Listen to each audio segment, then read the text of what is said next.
Okay, so yeah, we can start, I think.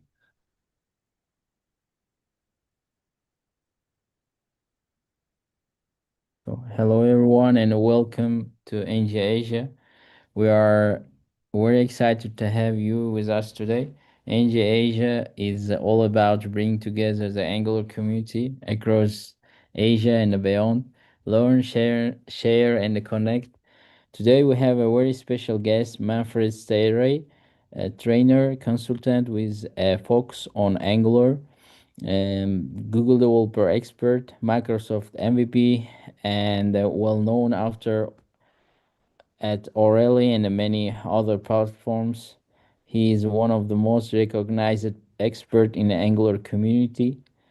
Um, the topic of today's session is signal forms, a hot topic in Angular that is reshaping how we think about building forms with the reactive state management. Get ready for deep insight, best practice, and the hands-on knowledge directly from Manfred. So you can start. Awesome. So big thanks for having me. Let me please share my screen. Yeah.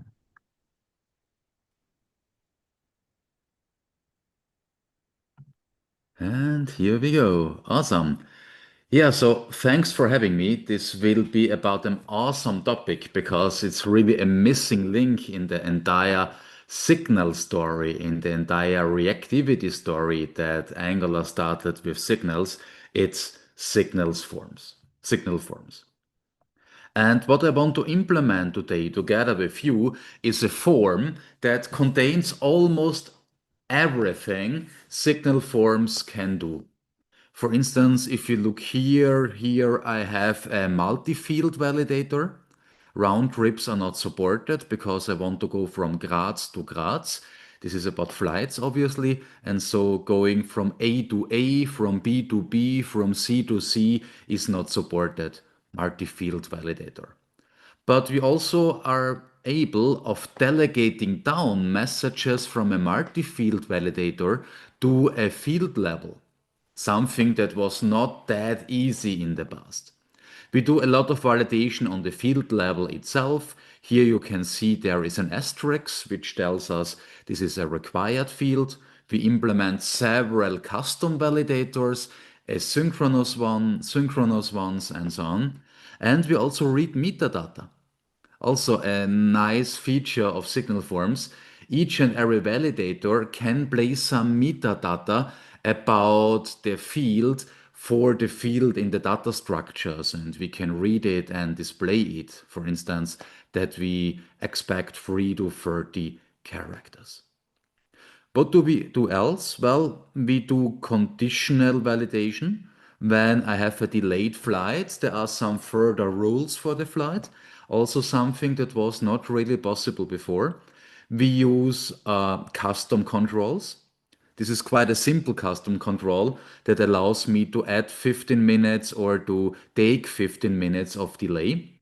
But still, it's a custom control and it shows how you can use each and every other control you have implemented together with signal forms. We go on with something like form arrays. At least you would have called it form arrays before in reactive forms, for instance. And finally, we also have a validator that looks at the entire array at once. For instance, here it's telling us that we cannot have two prices for the same flight class. And we go with subforms. I also have here a agenda with a lot of bullet points besides all of what we have discussed before. We are also using standard scheme. For this, we are bridging the gap over to SOT. We talk, as mentioned, about custom validators, validation errors, extracting schemes. The scheme idea is quite present here in signal forms. We will discuss this. Conditional validation, multi-field validation, async validation, HTTP-based validation, nested forms, form group, form arrays, custom controls, and metadata. Whew. Yeah, So this is what I want to do here. And the good message is, and I hope it's a good message for you, I'm not doing a lot of theory. The idea is to do all of this in live coding. For this, I've prepared the example we've shown before, and now I try to implement some missing parts of it. Before we start, let me introduce myself. I'm Manfred. I'm a trainer and consultant for Angular, and I'm focusing on Angular in the enterprise. In this role, I and my nice colleagues help a lot of companies around the globe. We do trainings, we do consulting, we do reviews and development. And besides this, I'm also quite connected to the Angular community. I live in Austria. I do a lot of stuff in Germany, and I'm always happy to work together with people around the globe, remotely or on site. Okay, so let's get started with implementing the example we have shown before. So what you see here is more or less my starting point. What you see here is a very simple read-only form, a read-only form for very humble users. You see, I'm just displaying a JSON structure of my flight. The flight I want to edit with some fields, and here we have the possibility to also define the aircraft, which is something like a form group. You would have called this form group before in reactive forms. Here we have something like a form array with prices and so on. So now let's bring this to life. For this, let me switch into my flight edit component. And in there, you see I already have set up a signal store, an ngrx signal store. And the store gives us several values, like the loaded flights we want to edit now. For this, we've got a flight value. If loading the flight did not work, we got an error.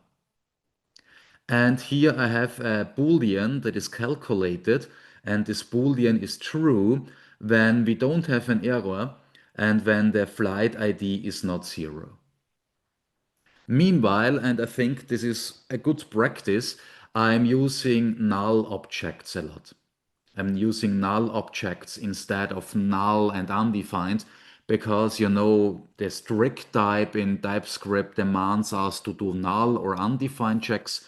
And in order to not be forced every time to do it, I have just a dummy object here, an object with the ID 0. Yeah, in the constructor, I'm telling my store, please now update the filter with the ID that comes in via an input signal. It's populated by the router. And then the store starts loading my flight and the flight comes down here. More or less unidirectional data flow. I'm telling the store, please do something. The store says yes, it does something, and then the data comes down. What do we have else? Well, not much. We have here a save method that we need to implement. And that's it for this starter kit. And now we will fulfill it with live. So for this, the first thing we need to create is a signal form. I call it my flight form. Let's increase this a bit. My flight form, and it is set up with the helper function form. You see it here, it comes from Angular form signal. And then in there, I can pass in my flight in question. And here I get a lot of squiggles.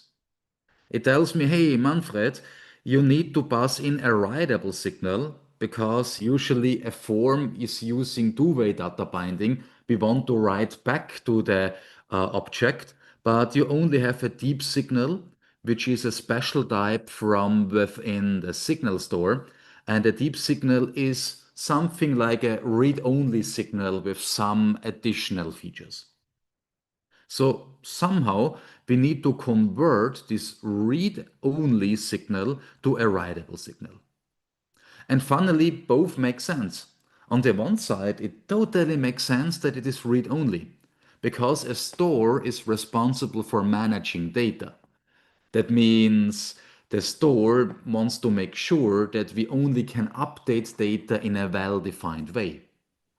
That's why everything we get from the store is read-only, so that not everyone can just switch it around and change it. On the other side, when it comes to data binding, of course, we want to have a writable signal because we want to write back. So how to bring those two perspectives together? The answer is we need a local working copy. Within the form, we need a local working copy where we can write back via data binding. And to get such a local working copy, we can use the linked signal that is meanwhile part of Angular. It lives in Angular core, and it is something like a computed signal. However, it also gives us a local working copy. That's why the result of this is a writable signal. And if we write back to it, we don't write back to the source. No, we just overwrite this local working copy.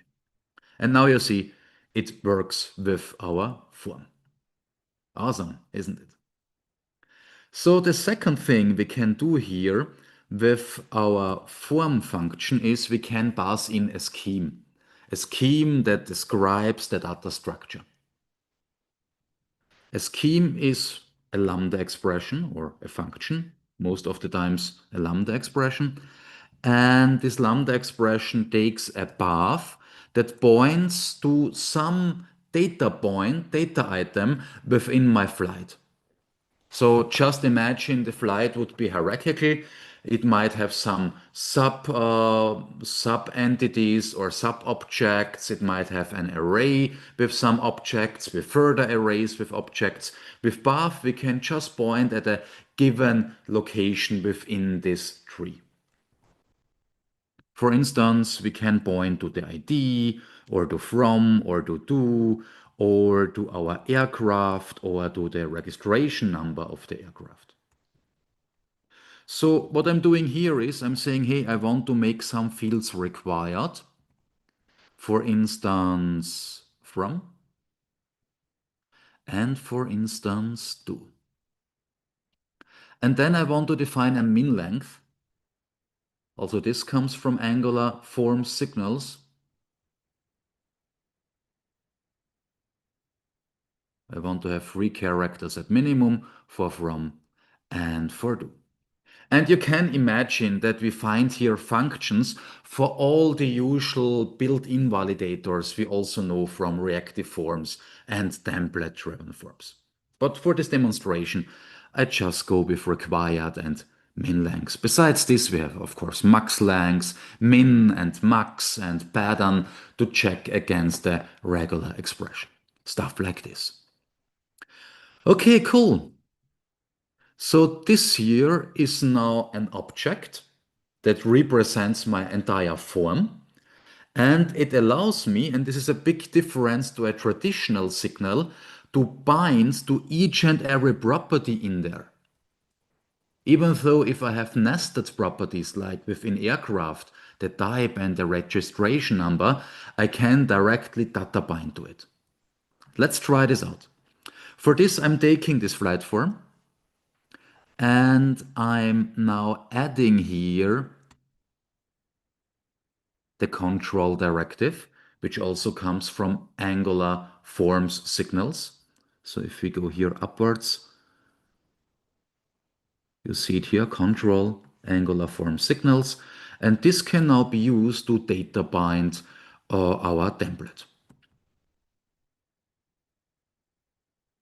Flight edit component. Let's go in there. I have already prepared some markup for fields. And in there now, let's do some data binding. Control goes to this guy.id.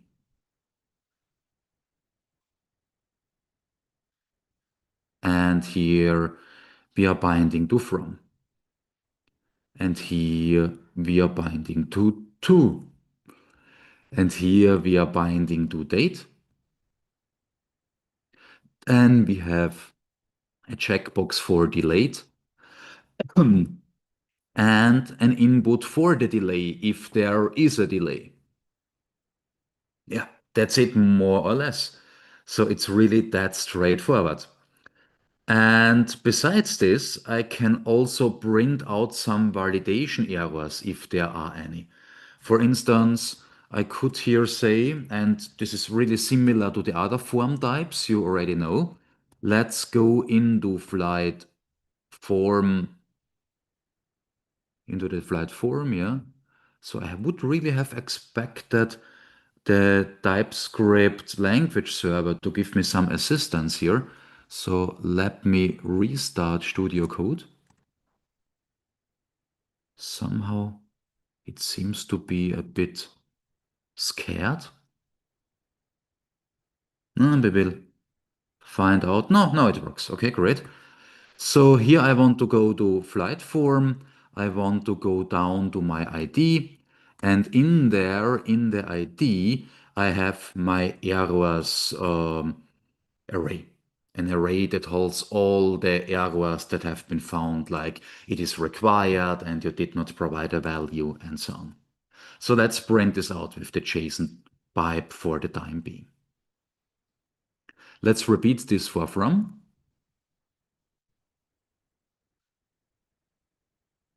Here we go, from.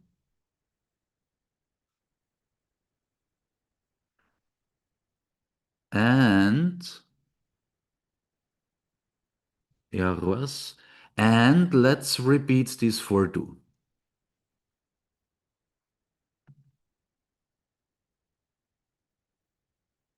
I think sooner or later I will also need it for my delay field. So let's prepare this for a later demonstration. Don't forget about the parentheses because it's kind of a signal, it's reactive. Okay, cool. We also can place an error at the form level. Also, this is similar to what we know from before. We can say if there is an error on the form level, please also display it. So if you're wondering when you need the parentheses and when to skip the parentheses, well, the thing is, if you just want to navigate downwards to a lower level of your hierarchy, you skip the parentheses. But if you want to do something on the level you are, like on the ID level, on the front from level, on the form level, then you use the parentheses. So not using parentheses is like running around in the stairways, going upwards, going downwards, sometimes going sideways. And then, if you want to go through a door, because you are now in the right floor, if you want to go through a door, you use the parentheses to enter this or that field. Okay, cool. So let's try this out. Let's see if we have some errors there. No errors, but we have not started it. Yeah, everything is green. I have here a lot of empty arrays. And if I try to enter too little into from, I get here an array with a first error that tells me, hey, kinds min lengths, and then I have some metadata like min lengths would have been 3. Or if I don't put something at all into it, I get kind required. And you already see here, the name kind has an important meaning. Usually with kind, you define some key that tells us what happened. And everything else can be additional metadata you can use for a nice error message you want to display to the user. Of course, we have here some error messages on the field level, but they don't show up here at the form level. This is as before as with template-driven forms and reactive forms. We can have different errors here that are there on the level of the entire forms, but usually they are not propagated upwards. However, there is a good message. If you want to propagate your field level errors upwards to the form, you can go with error summary. And this is kind of nice because this is what some people expected in the past, to get here a summary from all the errors from lower levels. It's not just the next level, it's all levels below. So the children and the grandchildren and the great grandchildren and so on. If you're wondering why there is no name that points to a field, after all, I want to know whether min length is associated with from or do. The answer is there is. There is a field that points to the respective field. However, this is a signal, and the JSON pipe obviously cannot print out here a signal, so we don't see it here. But if you wrote a nice component that would look into this data structure, it could find out about the respective field. Okay, nice. For the time being, I would say let's stick with the errors that are just on that level. Okay, cool. So now I also want to update my flight. For this, we need to implement a save button. And here we see I need to go with a special date format because I use the internal datetime local input field and it requires a date without a time zone offset. Perhaps we start with the date. To get rid of the time zone offset, I have prepared this normalize function here. It gives us a date that is needed for this type of input.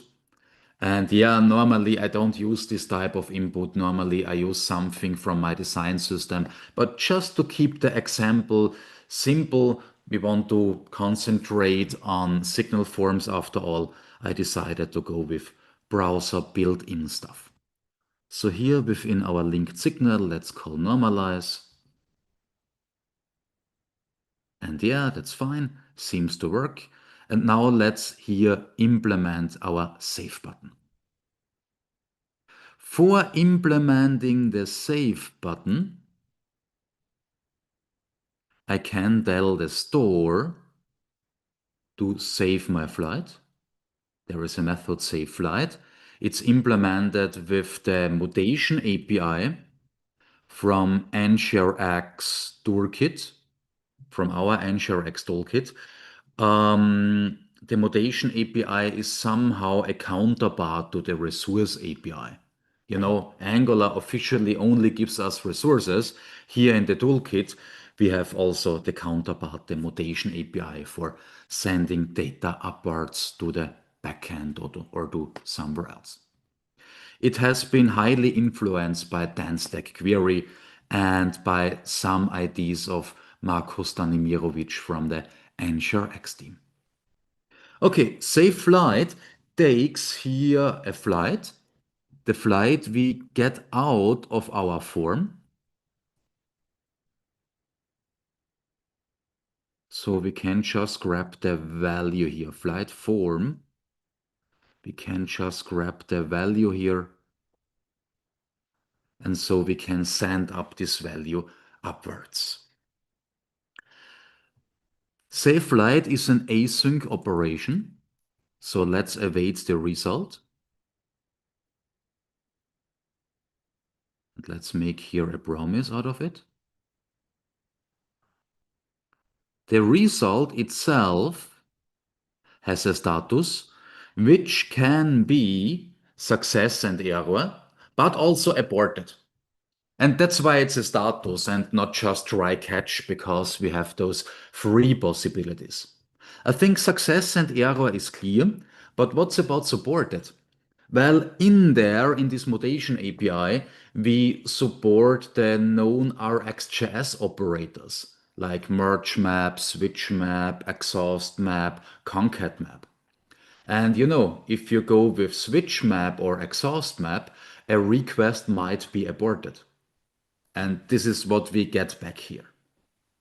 So quite often We don't even need to know about the result because if you think in terms of the unidirectional data flow, we are sending a command upwards to the store and then the store reports with a result or with an error. But in my case, I want to know whether there was a further validation error when I save it. That's why I make use of this facility. So if it was an error, I want to print out this error to the console. Result.error. Okay, so let's try this out. And when we try this out, we will immediately see two issues there, two issues that can be get rid of with a nice feature of signal forms. Let me have a look in here into the console. Let's produce a validation error. Too little, and here we have nothing. And even though we have a validation error, save works. Save sends over our flight to the server, and we are getting back 400 bad requests. My store also opened here a toast message so that we clearly see something bad was going on. And if we look here into this message we got, we see, okay, records with IDs smaller or lower than 10 are reserved for Manfred's demos and cannot be changed.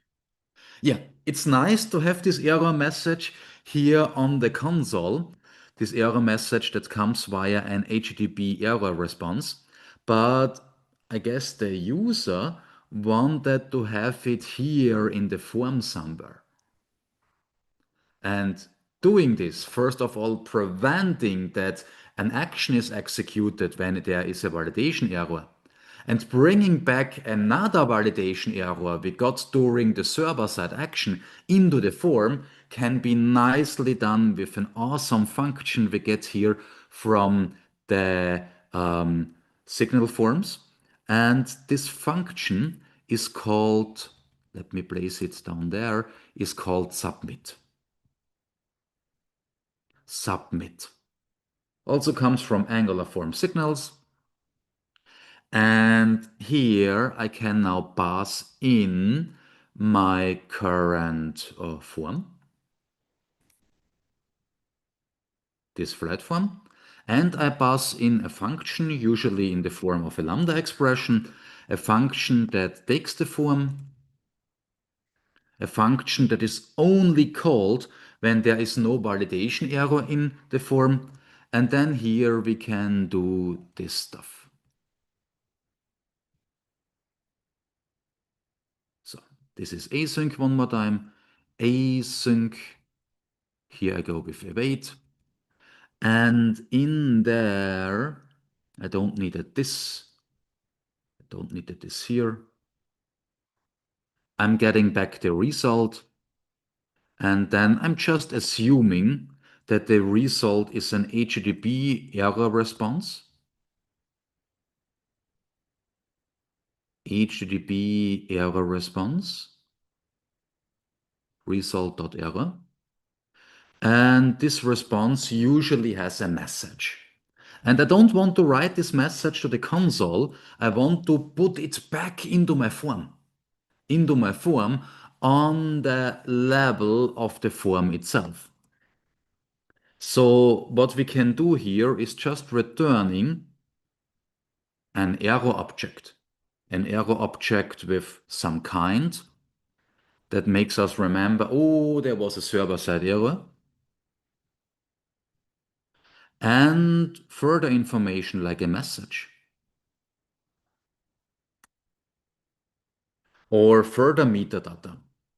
Of course, server-side error is very coarse-grained, but just imagine you defined a nice error format. You or your API defines a nice error format.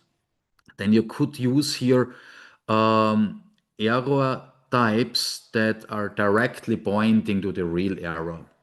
not something generic like server-side error, something more specific like there is an error, here's an error.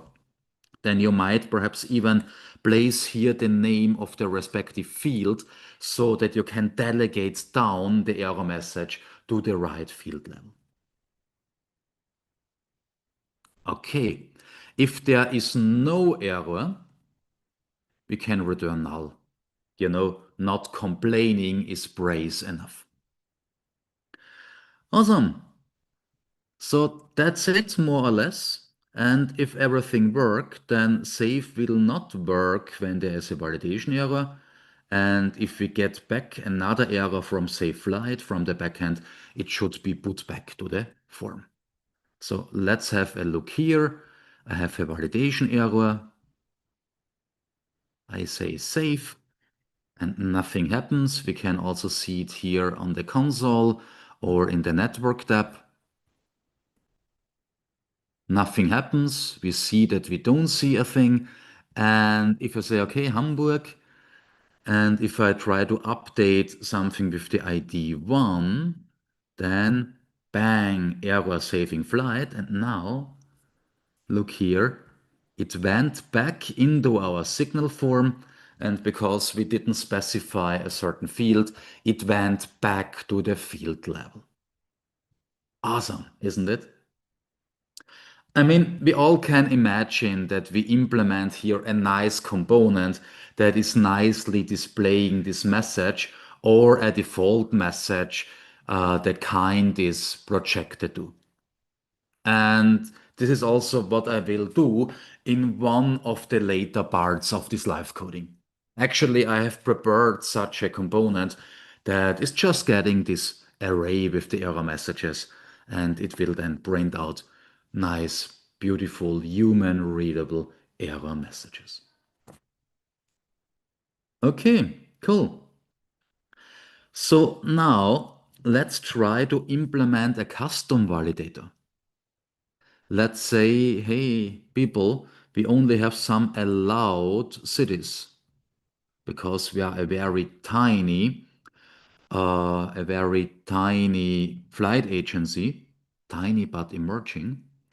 And that's why we only support some metropolis, like the metropolis of Graz or the metropolis of London or Paris or Berlin or New York. I think that's enough. And yeah, now we want to validate against those cities. So all it takes to add an validator is calling the validate function. And the validate function now takes the right path, which is path.from. And here it takes another function, usually a lambda expression, that gets a context passed. And this context now gives us access to this value and to the entire field with its status. But it also gives us access to all the siblings. So I could say here, hey, give me the current value of from of the city in question. Or I could say, well, give me the value from the other city, not from, but from to, which would be context value of. And now using the path, let's point to the right data item to. Or if I feel fancy, I can get the entire field, my field or a sibling field or some other field from my hierarchy. And in there, I have those usual properties we know from the other two forms modes, like give me your child controls, tell me whether you are dirty, perhaps you are disabled, perhaps there are errors, perhaps you are hidden, invalid, and so on and so forth. So as an Angular developer, you know all those fields. And also this here shows us how simple it would be to define a multi-field validator to compare this field to other fields, to make sure two buzzwords are the same, or to make sure the from date is before the to date, and the minimum is smaller than the maximum. Here, however, I will just validate this value of my city against my allowed values. So let's say if allowed cities includes my city, then let's return, no, then let's return null, because then it's fine. But otherwise, there is a validation error. And one more time, I have kind, not supported city. Perhaps I have a nice message. This city is not supported, dude. And then, like other validators we know from Angular rectiforms and template-driven forms, we could place some additional metadata like actual value was this here, and the allowed values would have been those values here. Stuff like this. And for the time being, to ease the TypeScript type system a bit, you see the squiggles here, we need to uh, put this here into a custom error.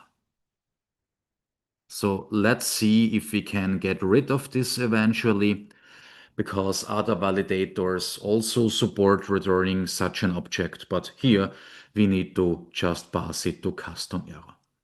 Saying this, as we know, signal forms are currently experimental, and so there will be several improvements. Perhaps this will be one of them. Let's cross fingers. Okay, cool. So this here is our validation function. Let's try it out. Let's move over there. Graz is supported, but Gra is not supported, not supported city, and all the metadata that could be used to tinker together a nice error message. So perhaps you're wondering how to make such an validation message more universal, because I don't want to repeat all those lines if I want to do the same validation to do.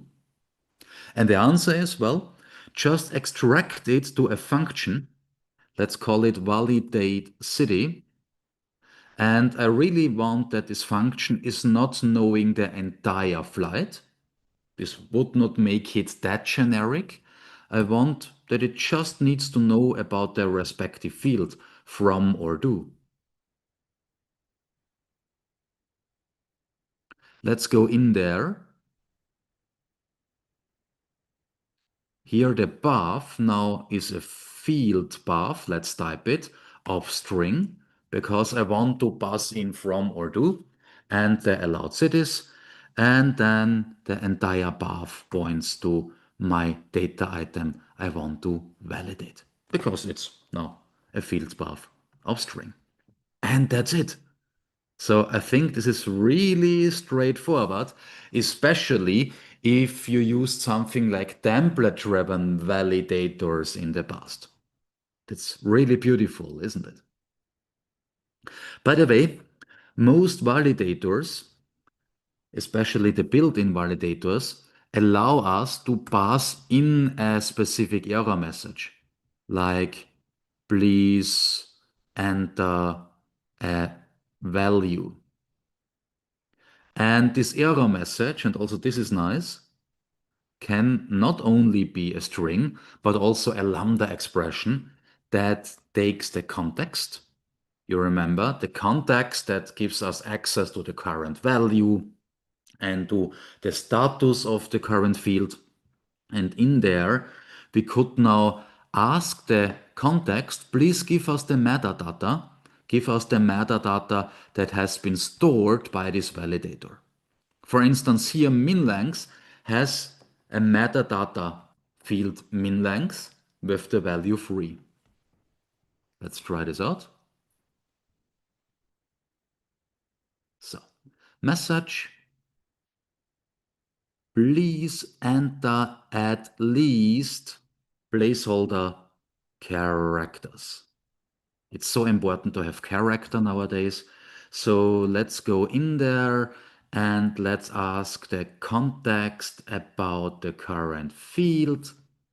The field has properties. This is our metadata. And here there is a metadata key for the minimum amount of characters, which is called min length. Comes from Angular form signals. Of course, we could also duplicate free and put it here, but duplications are never funny. And perhaps you want to abstract this away into some factory that is also giving you the right language here. If you have a multi-language system, in those cases, this might come quite in handy. Saying this, at the end of this presentation, I will come back to the metadata idea because it also allows us to format our fields or to augment our fields with this metadata. To add an asterisk to levels of fields that are required, to put there the minimum length and the maximum length, stuff like this. Okay, so let's try all of this out. From kind min length with this error message. Okay, this is a computed signal, so let's call this signal here. Lots of parentheses, but here in this case property returns a signal, so we need to call the getter. Min length, at least 3 characters. This is not a supported city, and also this here is not supported, and we have a given min length or the required validator. You have already seen there we can get an entire array, but honestly, also your custom validators can return an array of error messages. Okay, not here, not here, but in other situations it would be possible. Let me try this. I never tried something like this. First custom error, second custom error. Like, besides this, I'm disappointed that you tried this. Yeah. So let's see if this works. And yeah, we get both errors. So one validator can return an entire array. Okay, cool. So let's build it back. We don't need the array here. I just want to return my respective custom error.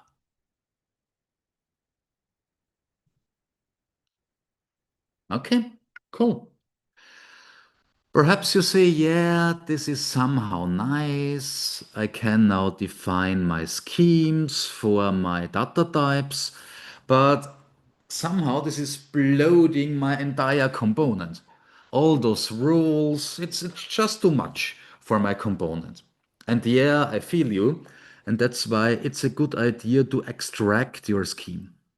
So let's extract this scheme with a refactoring pattern, a quite well-known refactoring pattern. Martin Fowler forgot in his book. He really forgot about it. It's called Command X and Command V. So what I'm doing here with my scheme is I'm putting it into a constant. Let's call it flight scheme, which is a scheme for the data type flight, and here we put our lambda expression.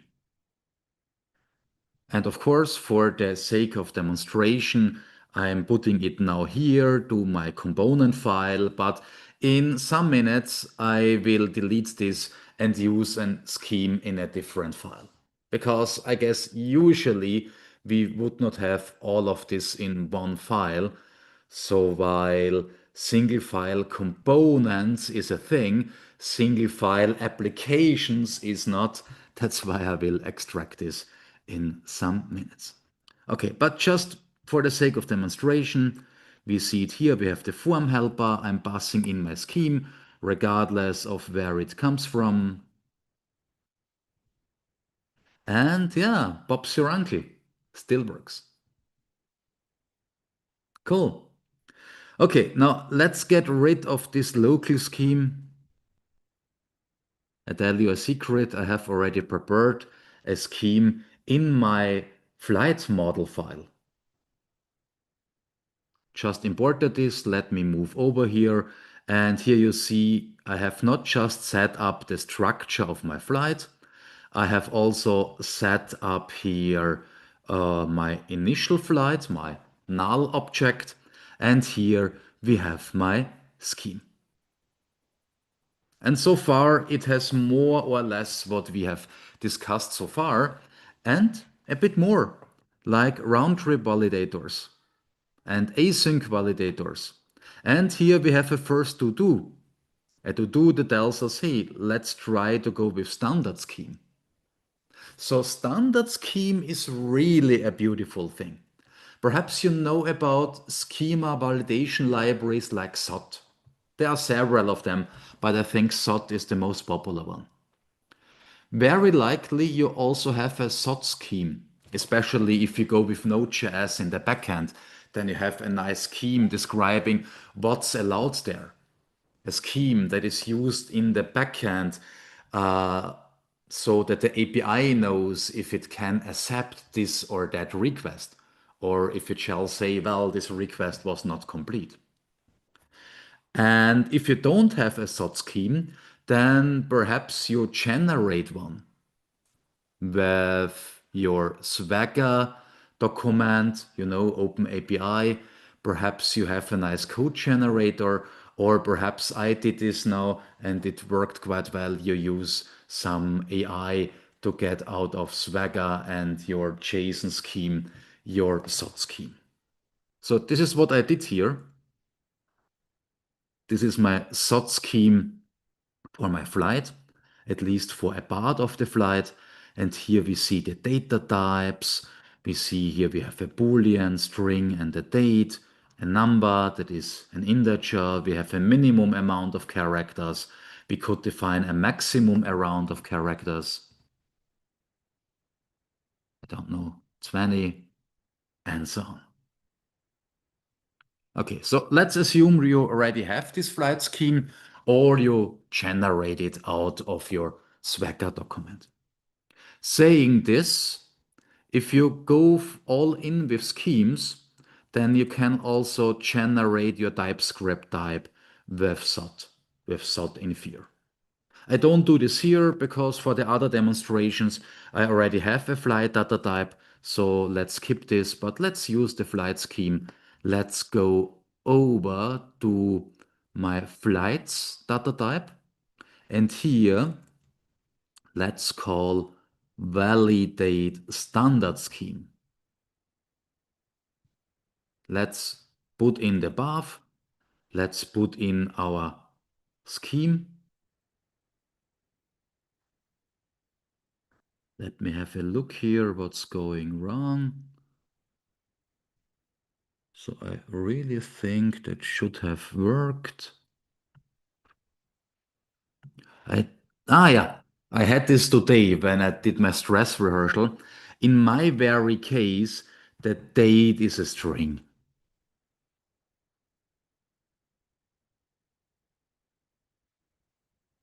In other demonstration, I really revived the date with a nice feature of the resource API. It has this parse function that allows us to revive our data types, to revive the date ISO string to a real date object, but not here.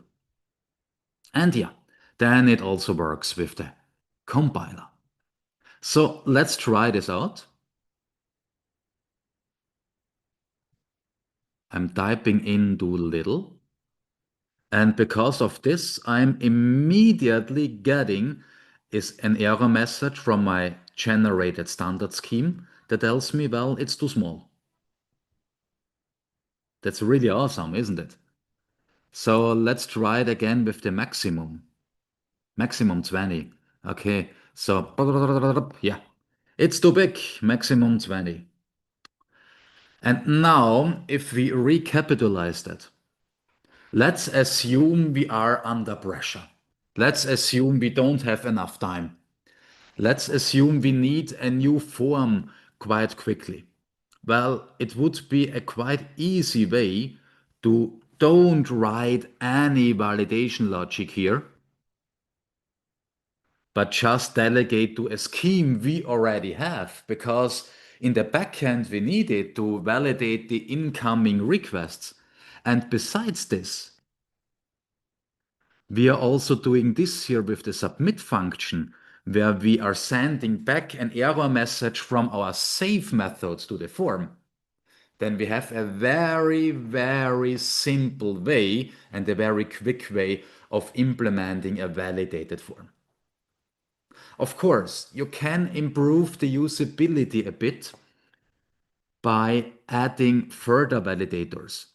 Validators that do something that is not in the scheme, so that you don't need to press the save button to get back the error message. Or perhaps you want to do some asynchronous validations, asking the backend during typing, is there a airport with this or that name? Yeah, you can do that later. But if you are under pressure, I think this here and also the submit function, just returning here more or less the result of your server call, is a good starting point. I like to call this discount validation. Discount validation. I've borrowed this naming pattern from the usability world. There is something like discount, discount, I think, usability engineering or usability checks. Something like this, where they just combine some more or less simple usability validations like thinking out loud and heuristics to something that is simple but quite effective. Yeah, Jakob Nielsen coined this term. Okay, cool. So let's go on with further validations.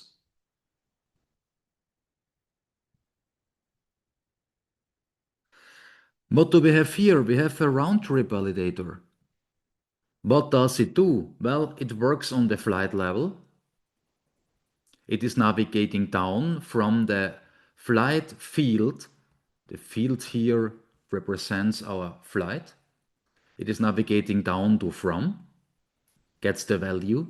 It's navigating down to, gets the value. It checks whether both values are the same, and if they are, we are returning an error message. Such a multi-field validator is just a validator on a higher level, on the form level, on the form group level. Or here we have something that is a bit more complicated, but also provides a lot of further possibilities. It's another round trip validator, but now I'm calling validate tree. So not validate, but validate tree. The good thing about validate tree is it can delegate error messages down to fields down there. Some fields at the next level or at levels below. It can delegate down error messages to your children, grandchildren, and so on. Here I'm delegating it down to my from level. For this, of course, I need to mention the respective field. Or if I want to delegate it down to both one more time, I can return an array with two objects. Come on, with two objects. I'm also delegating it down to two. So now I should get three validation errors. One for from, one for to, and one for the entire form. Let's try it out. I want to go from Graz to Graz because I don't like long distance flights. And you see it here, I get it on the from level, I get it on the to level, and I get it on the form level. Nice. What do we have else here? Validate city async, an async validator that calls the server or does something else that's asynchronous, like looking into your index DB or finding out about your coordinates. I don't know. Usually it's talking with the backend, isn't it? So this is currently a bit complicated, but as mentioned before, signal forms are experimental, so chances are this gets a bit improved. What we have currently is this validate async function that gets our scheme, or at least the path within our scheme. And then there are three phases where data is projected. In the first phase, data from the form is projected to a more general form. So data from the real world form, where we are typing in something, is generated into a more general form, shape, as you want to call it. So here my form is projected to an object with a value. So very creative. Then this object here is projected to some resource. Can be each and every resource you can imagine. Here it's an Rx resource. Could be an HTTP resource, could be this basic low-level resource, or your custom resource. And you see it here, I'm picking up the parameters, and my stream loader will also use the parameter, which is here the name of a city. And now this name could be sent over to the backend. Let's see if we have flights for this. In my case, Rx validate airport just simulates a server-side validation. It gets the airport, it delays everything a bit, and then it returns with this or that message. True or false. And here in the third phase, we are projecting the result from our resource to an error message, an array of error messages, or to null when nothing went wrong in there. Cool. So let's try this out. I think I was validating from, yeah. So I want to go to gra, and it should now validate, and after some seconds it tells us airport not found. Of course, it would be nice if, let's go back to Hamburg here, it would be nice if it would show us that it is currently discussing with the backend or something like this. But also here we have the same solution we already know from other form modes, template driven, reactive, there is a banding flag.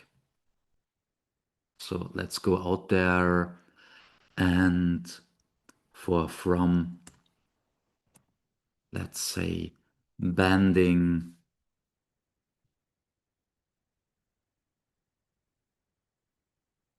flight form from banding. And let's do the same with to. We will need it in a second.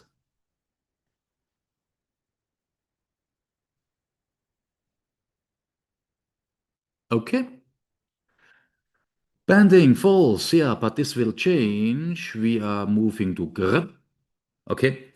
You see here, when an synchronous validator kicks in and says there is an error, the asynchronous validator is not called at all. But also this is a behavior that aligns with the known behavior of the other form modes. Gra, banding true, it's working, and then it says Gra is not supported, but Graz is supported. Okay, cool. Let's go back. Here, I have another asynchronous validator for to, but it's not using a general purpose async validator. It's using an HTTP validator. It's a bit shorter. Validate HTTP. The Angular team found out that most async validators doing something via HTTP, and what we have in there is shorter because it just tinkers a request for an HTTP request. We have the context that gives us access to the field values. And here we are tinkering together a request for our HTTP resource with an URL, with URL parameters, and all the other stuff we know. Perhaps a body, hopefully not, some headers, stuff like this. And then the result of this, one more time, is mapped to one error, to an error array, or to null. So let's try this out. Hamburg, check, yeah. It's not banding for a long time because my HTTP call is quite fast and I have this overlay so we don't see it. Come on. Tick. Yeah. If we slow it down a bit, we should see it. Good old 3G, Hambu banding for some seconds and then it's not banding anymore. Okay. I think so far we have more or less covered what was possible before with other form modes and some additional features like, discount validation using the standard scheme and the submit function. But now let's go a bit deeper. Now let's have a look into some advanced features that were not possible before.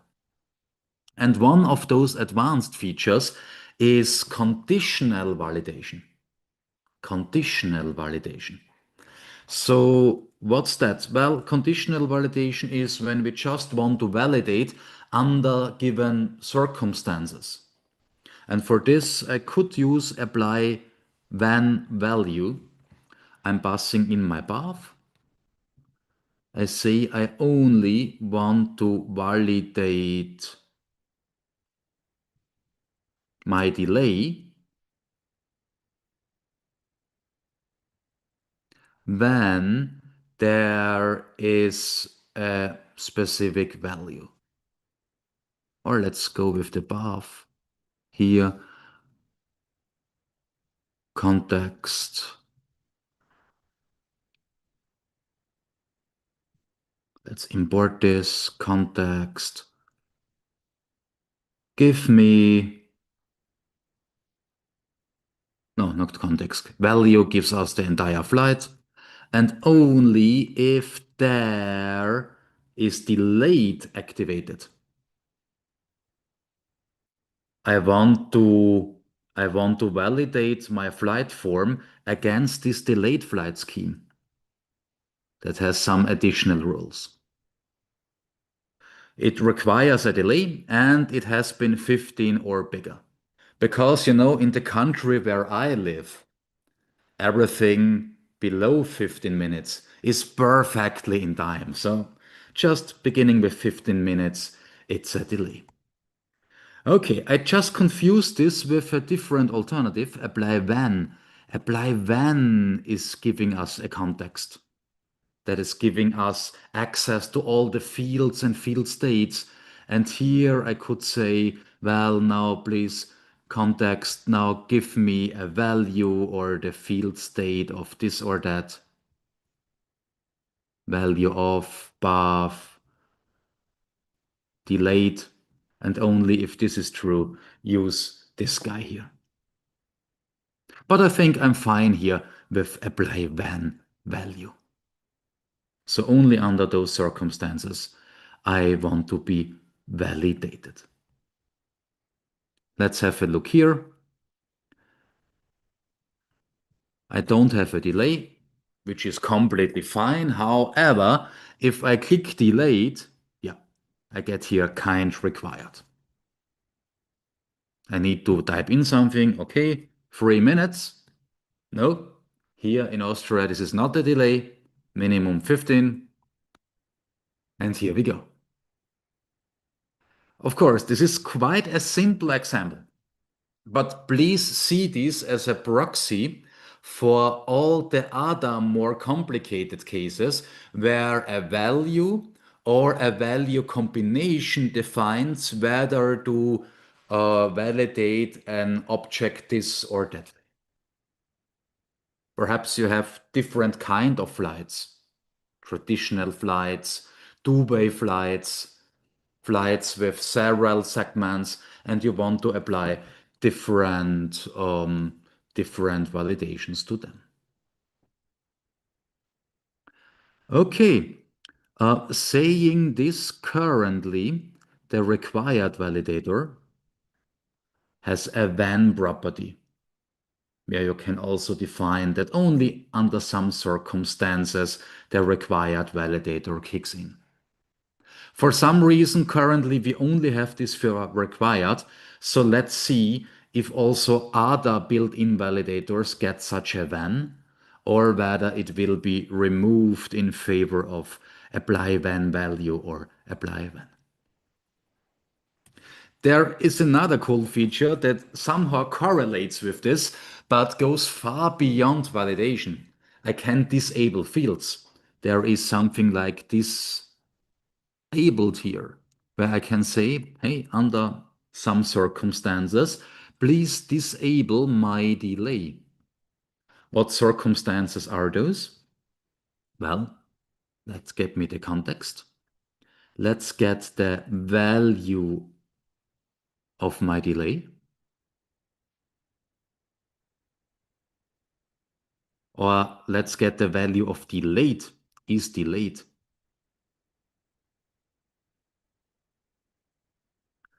And if it is not delayed, then I don't want to define a delay. So only if the checkbox is on, we can define a delay. How cool is that? And the good message is only if the checkbox is on, the validator kicks in. We are not validating disabled fields. It does not make a sense, does it? Besides disabled, we also have read-only. That works the same. It's not now disabled, it's read-only. So you see it here. I cannot type something in. I'm really typing so that you see it. Does not work. But if it is delayed, yeah, I can type in my delay. And there is hidden, which defines that the field should not be rendered. It's still rendered. However, it gets internally the metadata hidden true, so that we can decide to not only hide the field, but very likely also the label and other stuff that belongs to the field. So I think it's kind of a good idea to leave this implementation to us developers. But also here, when it's hidden, then it's not validated. So let me show you this metadata. Let's go out there to flight edit, yeah, HTML. And here, let's go down to delay. I'm a lazy brute, I tell you, I copy this here. And let's say, hey, are you hidden?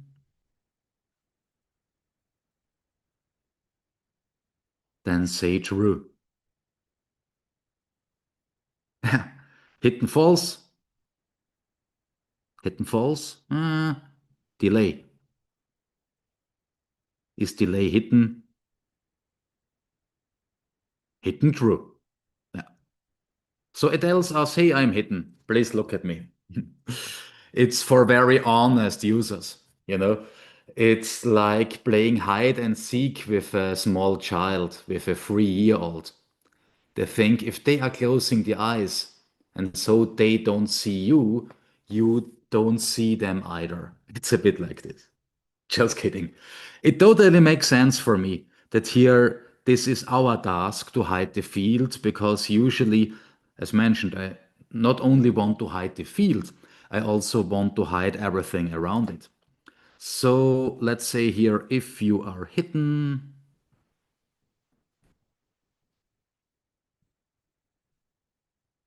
I will not render you.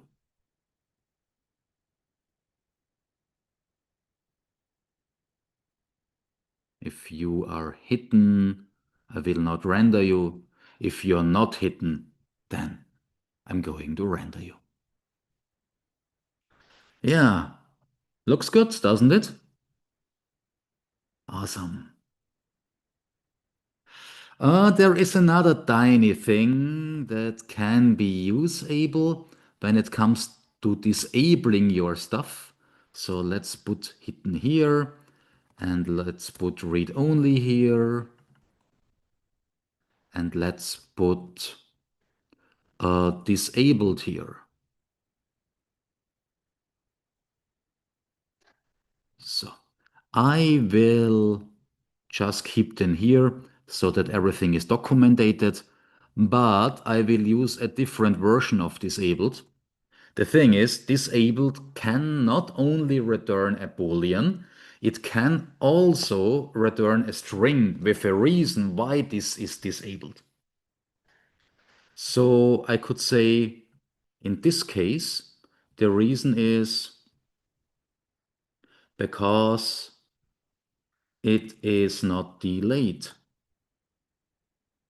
And otherwise false means it's not disabled. So if it is truthy, then it will be disabled. And if it is not just truthy, but a string, then I get this here in my form object model in my metadata so that I can output it or use it as a key I want to translate, something like this.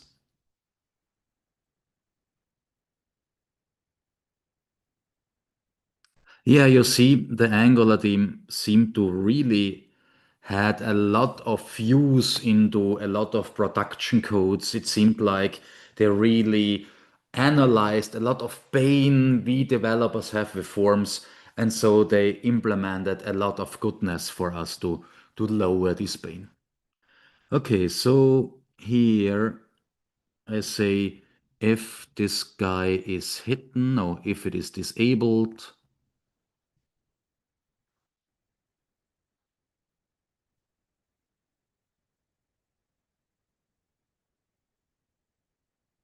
And then we say something like this field is disabled, and then we are going on with the disable reason.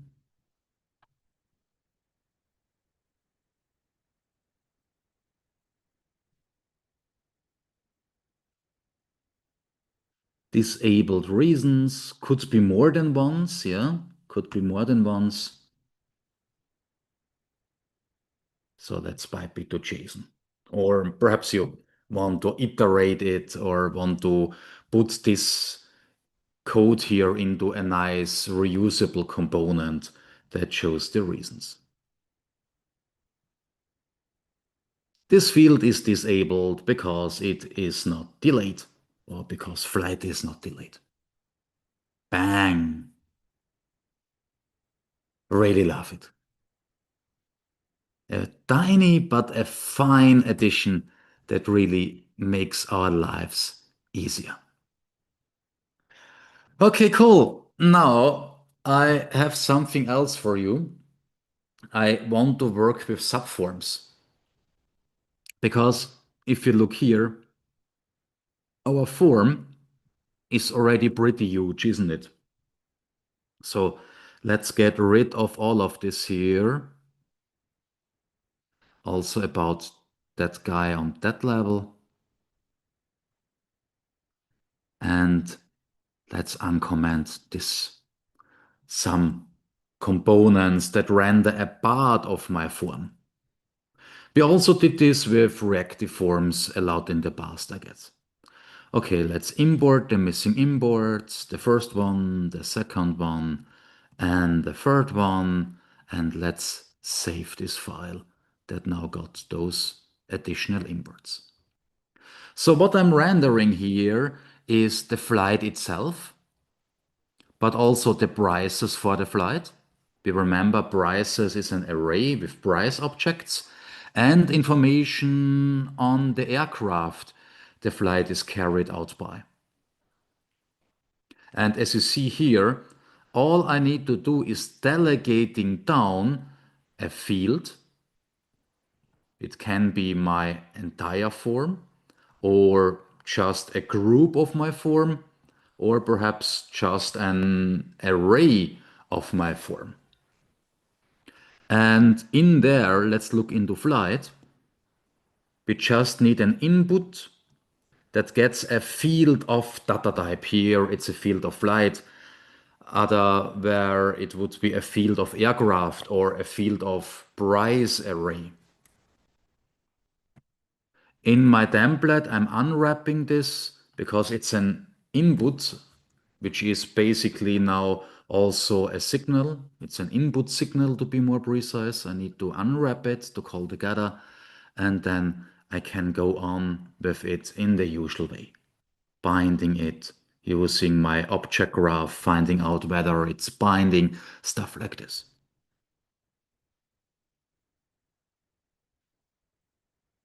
Okay, now let's have a look here.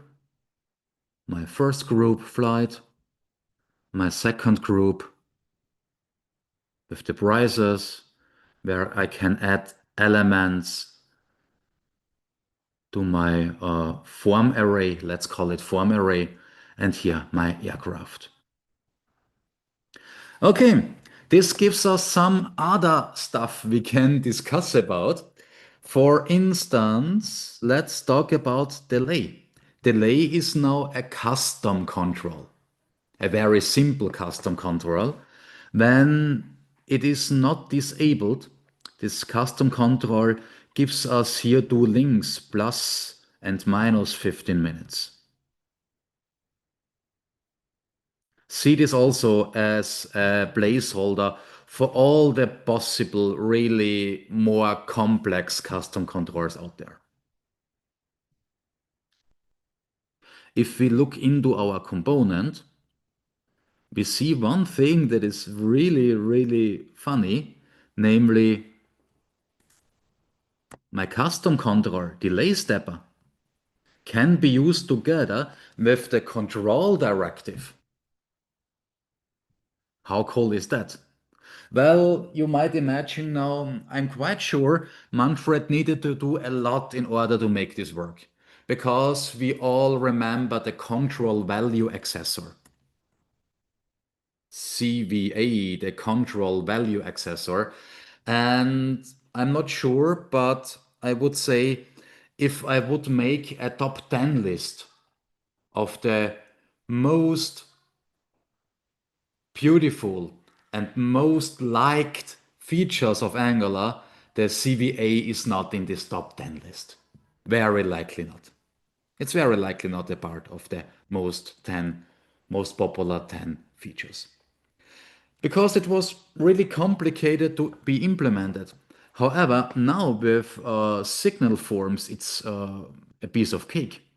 All I need to do is to provide a property that's called value, and this property needs to be a model signal. So I can set it up with the model function, model signal, here a model signal of number. I should also implement this interface here, form value control of number. This data type correlates with that data type. So this is the minimum requirement. How cool is that? I don't need more. I just need that here. However, this form value control comes with a lot of optional fields. They are inherited, like optional errors, informs us if there are errors for this very field, disabled. Is this field disabled? For what reason? Is it read only? Is it hidden? Is it invalid? Is it pending? Is it touched? Is it dirty? And so on and so forth. So if we are interested into those information, just implement their respective fields. And also here, please keep in mind, this is a prototype, this might change, but even though this might change, I think this possible window into a possible future of Angular, this prototype, is very tempting, very tempting. So here I have just an increment and decrement function that is adding and subtracting 15 minutes. If there is an error on the field level, for the sake of demonstration, I'm printing it out to the console. And disabled is used in the template. If it is disabled, it says no delay. Otherwise, it gives us the delay and a link for increment and decrement. Really cool. Just implement a value model signal and Bob's your uncle. Hey, could do it the entire day. Cool. Okay, now next challenge. We also want to validate our prices.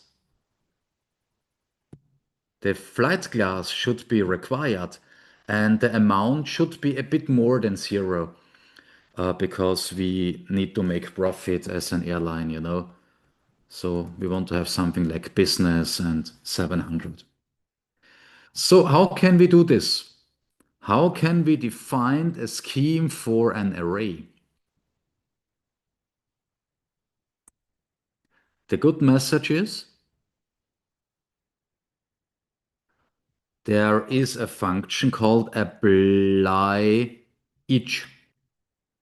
And now I can say, please do each and every price in this array apply my price scheme, which is a scheme I have already predefined in another file.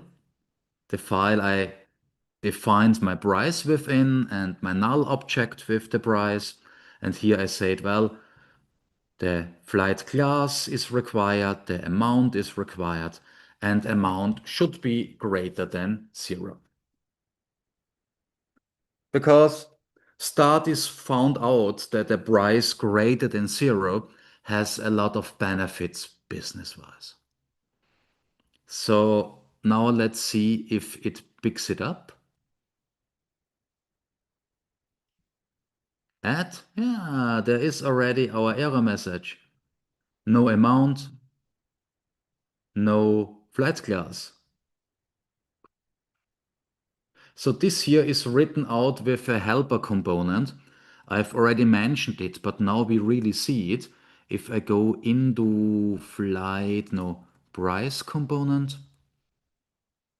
here I'm just passing in my errors or my error summary in my validation errors helper component.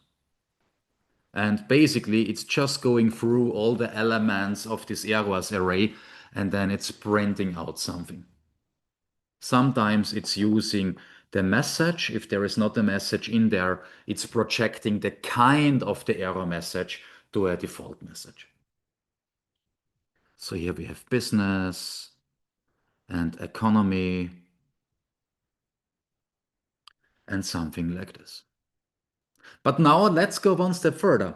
I want to have a validator that looks at the entire array at once, because having something like this is somehow confusing. Two times the same flight class. So let's see what we can do against that.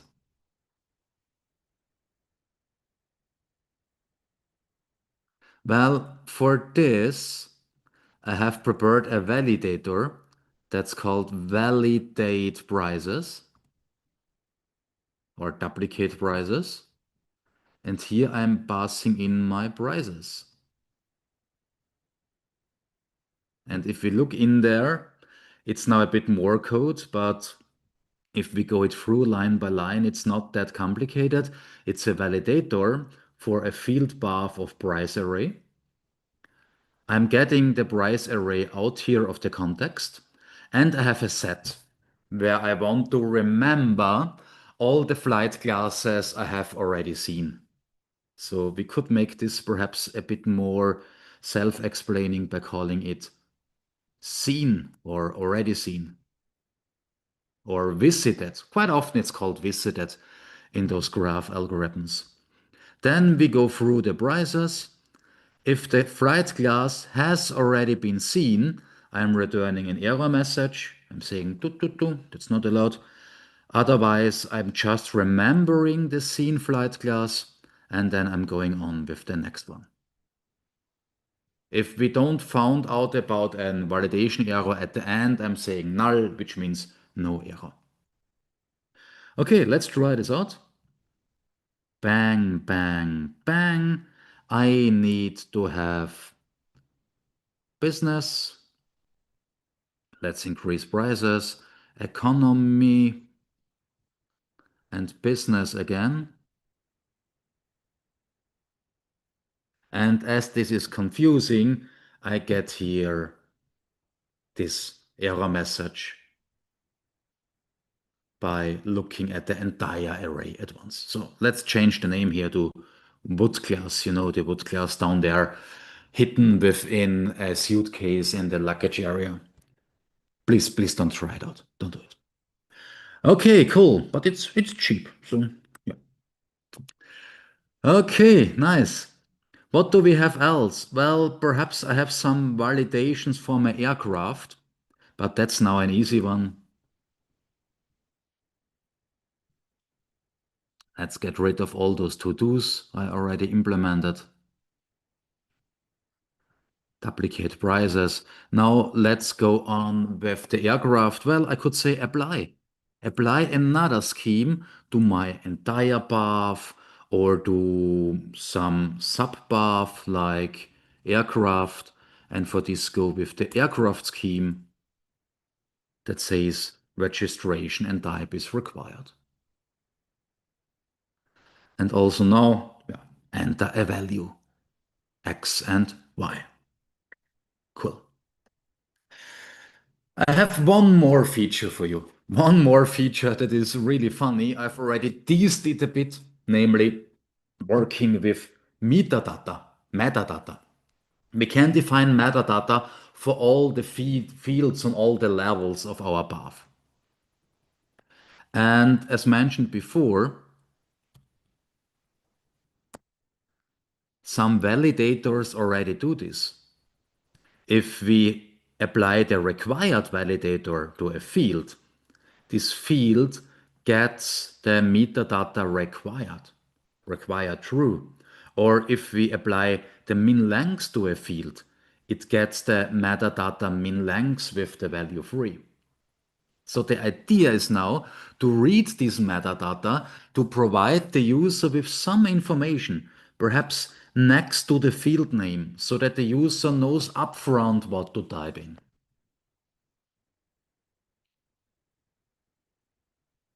For this, I have prepared a component that's called field metadata component. I need to pass in a field, namely the field in question. I do it here for from. I do it here for to. For to. It's not a known element. Yeah, okay. So let's go to the flight component. I just need to save it. Auto import, edit it. Let's save it. And then it works. And now look at this. Isn't that cool? We get an asterisk when it is a required field. And we also get the range. If there is no range, then I'm just using 30 for the maximum and 0 for the minimum. I could also refine it if there is no lower bound, but it's required. I could go with 1, but I leave this to you for an exercise. Okay, so let's see how this works. Field metadata, it's actually not that difficult. I have an input that gets a field. And I'm not interested into the typing of this field, whether it's a field of flight or whether it's a field of string. No, it's here unknown. I'm just not interested. Okay, this input signal is a signal. That's why I need to unwrap it. However, the field itself is also kind of a signal. That's why I also need to unwrap it. Yeah, looks a bit special. Of course, I could do it just once within computed so that I don't need to repeat those parentheses all the times. I call it the swollen eye operator. Looks like my eyes after I implemented code the entire night. And yeah, perhaps we find a better way to get rid of the swollen eyes operator, or perhaps we need to get used to it. But when we are on the field level, we can use here the key for the respective metadata to get out the metadata. And some metadatas are there in the form of a signal. So one more time, we need the parentheses. I'm doing this for required, is required. I'm doing this for min length and max length. And both values have a default value. Both values are put there into another computed with parentheses, lower bound, dot, dot, upper bound, parentheses. And it seems like we can do this by ourselves. I have here two keys, a city key and a city2 key. We will look into how to populate the metadata in some seconds. But let's have a look to the template. You see, this now is straightforward. If it is required, asterisk, if I want to print out a length, no, I always have a length with an upper bound and a lower bound. And if one of the two city metadata keys return true, I'm printing out city. Or perhaps a nice emoticon with a city. Awesome. Okay, so how can I define my own metadata? Well, it turns out there are two kinds of metadata. Two kinds of metadata properties, namely ordinary properties. They are created with create property, and create property is typed. So in this case, I can assign the metadata true or false to the key city. And then there is an aggregate property. What's an aggregate property? Well, let's assume, and this also shows how deep the Angular team was looking into the possible cases out there. Let's say we have something like from, and let's say I have three validators. The first validator says city true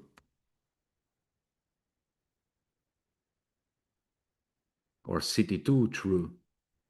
The second one does not say a thing. The third one says no, this is not a city. For what reason ever. And now we have the same metadata item for from. So what to do with it? Well, with the regular one, the last one wins. But if you have an aggregate property, those values are aggregated. And you can imagine if it is OR, then they are OR connected. Then only one of them needs to be true. There is an AND property, so that both of them needed to be true. There is a list property where you get a list with all the connected metadata, which is quite in handy if this is more than just a Boolean, but an object with further information. This is what aggregate property is doing. Okay, so here I'm sticking with OR. If I go back to my field metadata component, currently, as mentioned, it's a prototype. Let's see what the future brings. If we ask for a regular property, we are getting back a regular value. If we ask for an aggregate property, we are getting back um, a signal. Yeah, we are getting back a signal. That's why I need another pair of parentheses here. Okay, now all we need to do is to define a value for our metadata. And of course, I could do this totally within here, within my flight scheme. I could say, hey, and by the way, there is a property path from city true. Would work. So here we should now see, yeah, it's a city. This lambda expression here, by the way, gets the context, and we can now use the usual things with the context. Get the current value, get the current field object, get the siblings and all the other parts of our path. So it's up to us.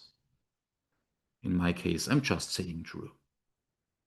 Of course, I can totally do this here in the scheme, but usually I can do this in a better place, namely within a validator. Because if I validate against city async, then very likely this here is a city. Let's import the missing requirements. This is also what the built-in validators are doing. Also, they define on the go some metadata. So, and let's do the same for the HTTP, city HTTP validator. But here I'm going with city2, which means I need to go here with aggregate property. And that's it.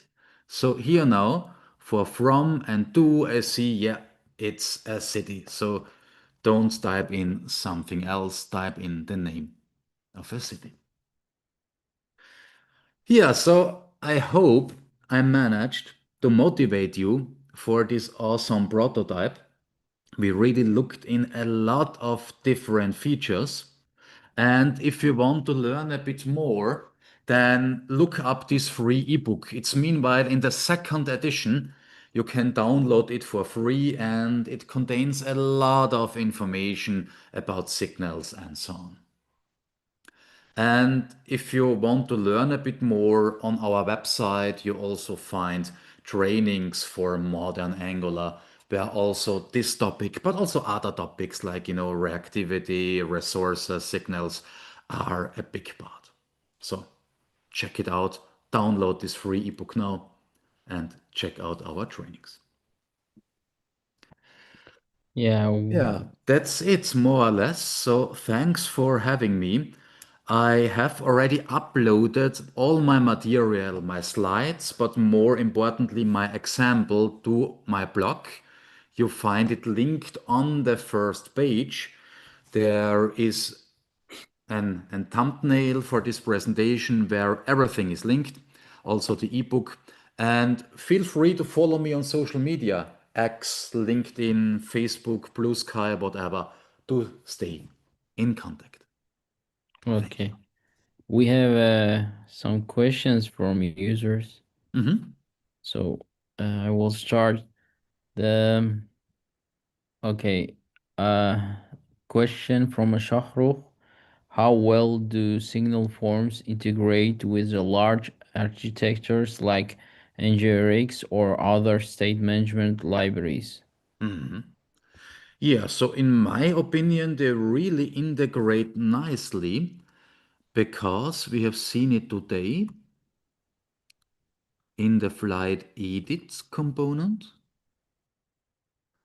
All it takes is a writable signal. Where we get this writable signal from, for an homemade store or from a big store or from something lightweight like a signal store does not matter. And if it is read only, usually it is when it comes from a store, wrap it in linked signal. to get your local working copy. So it plays nicely together. Yeah, okay. Other question from other user.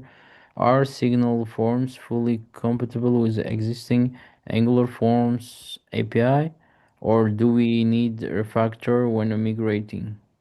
Well, the idea is that we will get a bridging solution so that we can combine both operation modes in one form. So far, I have seen it. This feature did not land in the current prototype, but I have already seen some source code in some other repositories. And so it's for sure an idea that we have such an adapter that bridges over to other form worlds.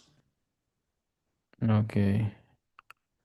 Okay, second question from Shahrukh. Do you see Signal Forms eventually replacing reactive forms in the long run, or will they coexist? Yeah. So I think in the long run, they will replace all the other forms because they combine all the good properties of the other two form modes.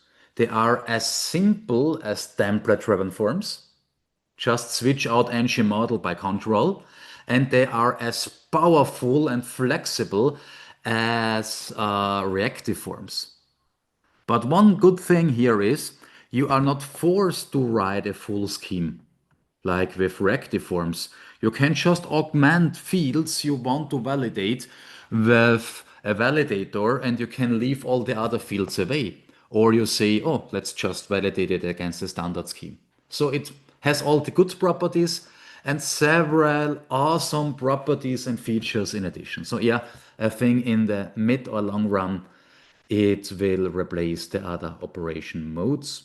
Saying this, a bridging or an adapter is planned where you can use both together. Okay. Okay, next question from a coder. Mhm. How well do the signal forms scale in apps with the thousands of reactive controls, for example, in enterprise dashboards? Yeah. So I don't have a fear that this will not work because I know the Angular team has also implemented several optimizations in there. Optimizations that would not be possible with signals alone.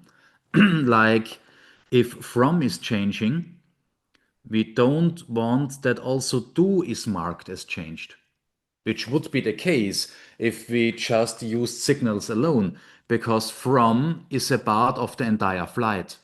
That means if we update from, because we want to go with immutables, we also need to update the entire flight, which means also do might be updated. And there is the idea of an optimization there. I have already seen some internal code that makes it possible that only from is updated within a larger structure without updating do or reporting an update. I think this is the more important aspect, reporting the update via a signal. Yeah, so I don't have any fear that this won't scale. It is not that far from a high level perspective from reactive forms. And with all those optimizations, this will work nicely. I'm really sure. Okay. The last question from Mind CMD. What is the best way to integrate signal forms with existing ng model based template driven forms in a large hybrid project? So currently, as far as I know, this bridge solution is not there, but it is planned that we can combine signal forms with reactive or template-driven forms.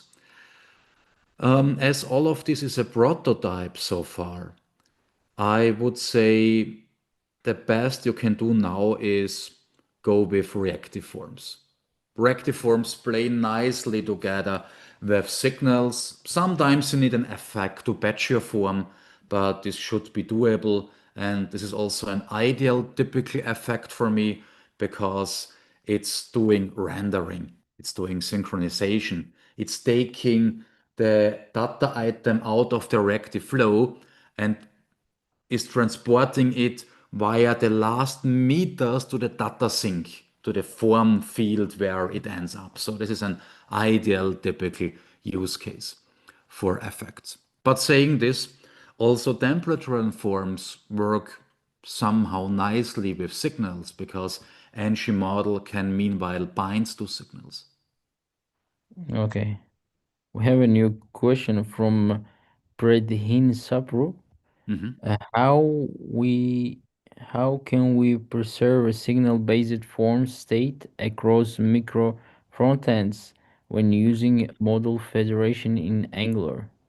Oh yeah. So if we have micro front ends, then somehow we need to synchronize the state with some object that is shared across the micro front ends.